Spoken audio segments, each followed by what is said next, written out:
Hello, children. Today we're going to start with a brand new topic, which is Chapter 3 Tides. I am Mrs. Saraswati Sundaresan from Shet Vidya Mandir English High School. Let's begin. Observe the following pictures and answer the questions given below or discuss. Do the above photographs show the same place or different places? Observe and note the spread of water seen in both the photographs. What is this natural event called? Now, only for your clarity, both the photographs show the same place. If you stay near the coast for some time, you will realize that the sea water is sometimes very close to the coast, while at the other times it is far away from the coast. We call these movements of the sea water tides. Barring a few exceptions, all the coasts on the earth experience high tides.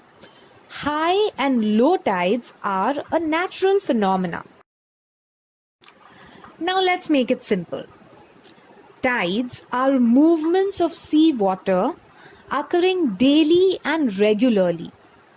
The level of sea water changes after a specific period of time.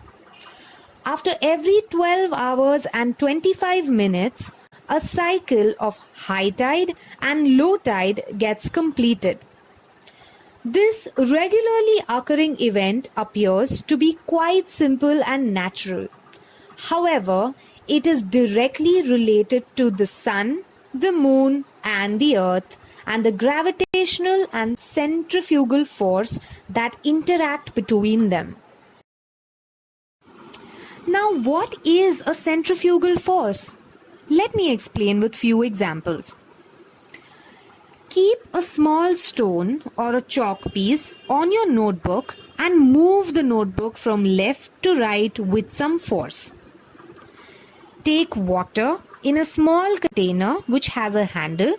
See what happens if the container is whirled around with force.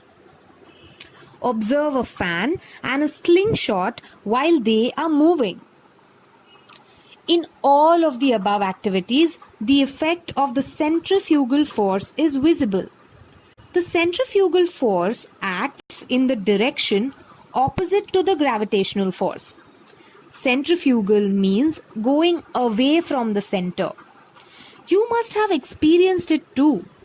At the local fairs, if you sit in a Ferris wheel, your seat spins and leans outward away from the wheel. This is also an effect of a centrifugal force. Due to its rotation, the earth gets a type of power or force. This force works away from the center. It is called centrifugal force. Due to this force, any object on the earth would be thrown into the space. However, the gravitational force is working towards the center of the earth at the same time. This force is many times greater than the centrifugal force. Hence, any object on the surface of earth remains at the place where it exists. Let's move to our main topic, tides. The following factors are responsible for the occurrence of tides: the gravitational pull of the moon and the sun, as well as that of the earth, revolution of the earth around the sun and the indirect revolution of the moon around the sun, centrifugal force generated due to the rotation of the earth. The moon is closer to the earth than the sun. Hence, its gravitational force becomes more effective than that of the sun. Tides occur due to the relative positions of the moon, the sun, and the earth. A place on the earth located at the opposite point of the place experiencing high or low tide also experiences high or low tide respectively at the same time. This is a result of the centrifugal force. Let's make it simple. See figure 3.6 and try to understand the locations of high and low tides on the earth. When there is a high tide at 0-degree meridian, the 180-degree meridian also experiences a high tide. The meridians that are at right angles to those having high tide will experience low tide at the same time. If it is high tide at 0 degrees and 180 degrees meridian, then at which meridians will low tide occur? Types of tides. As the timing of the tide varies every day, the range of a tide also keeps on changing. Generally, the highest high tide occurs on a full moon and new moon days, whereas on the days of the first and the third quarter, the high tide is at its maximum. Spring tides and neap tides are the two types of tides. Let's talk about spring tides. On new moon and full moon days, the gravitational pull of the sun and the moon act in the same direction. Due to this, the total pull increases. Hence, the tide on these days is much higher than the average high tide. This is known as spring tide. See figure 3.7. As the bulge at the high tide is greater, the water at low tide recedes much more. The water level during spring tide is higher than the average high tides and lower than the average low. Let's look at neap tide. While revolving around the earth, the moon makes a right angle with respect to the earth and the sun twice a month. This position occurs on the first and the third quarter of each month. On both these days, the forces of both the sun and the moon operate at right angles on the earth. See figure 3.8 for better understanding. At the places where the sun causes high tide, the gravitational pull of the moon, which is at right angles, also act on the sea water. Due to such conditions, the water level rise is less than usual at the time of high tide. Similarly, fall in water level is less than usual at the time of low tide. This is because the attraction of sun and the moon are not complementary but at right angles to each other. Such tides are called neap tides. Effects of tides. With the high tide, fish move into the creeks and this helps fishing activity. The tides clear the waste and hence the coast becomes clean. Ports do not get filled with sediments and ships can move up to the ports during high tide. During high tide, seawater can be stored in salt pans from which salt can be obtained. The tidal force can be used to generate electricity. A lack of an understanding of the timings of high tide and low tide may cause accidents to swimmers entering the sea. The tides help in maintaining the mangroves and the coastal biodiversity. Timings of the tides change daily. The time difference between two high tides or two low tides within a day is of 12 hours and 25 minutes.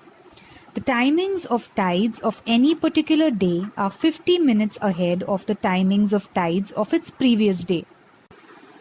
Let's look at figure 3.9 and try to understand why the timings of high and the low tides change daily. There will be high tide at point P as it is opposite to the moon. As point F is opposite at an antipodal location to the point P, it will also experience high tide at the same time. It will take 24 hours for point P to come back to its original position. Point P will be at point F after 12 hours. The same change will also occur with reference to the point F. Point F will not experience the same high tide because In the meanwhile, the moon also would have moved a little ahead, approximately 6 degrees and 15 seconds.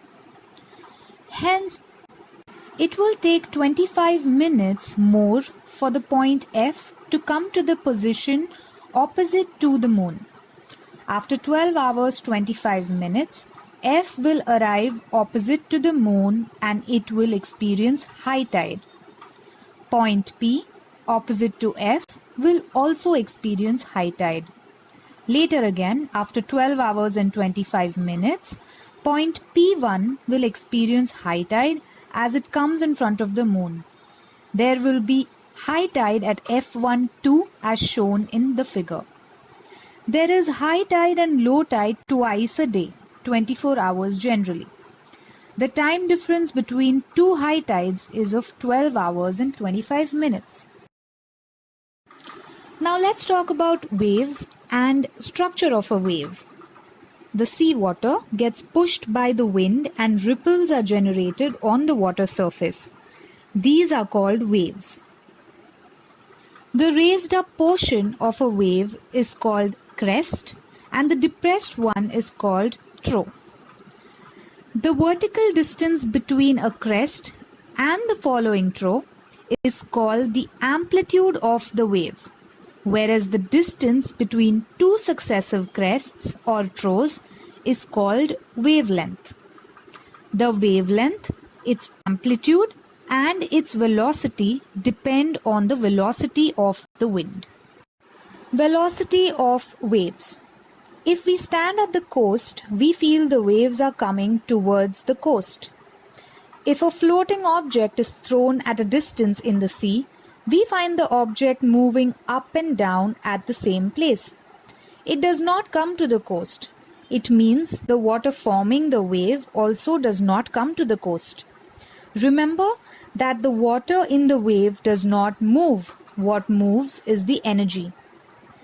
The main reason of wave generation is wind, but at times due to earthquakes or volcanic eruptions occurring below the floor of the sea, waves get generated. Such waves assume a great height in the shallow waters near the coast. These waves are very destructive. They cause huge loss of property and life. These waves are called tsunamis. That's all for today. Thank you, children. Please feel free to ask any questions you may have.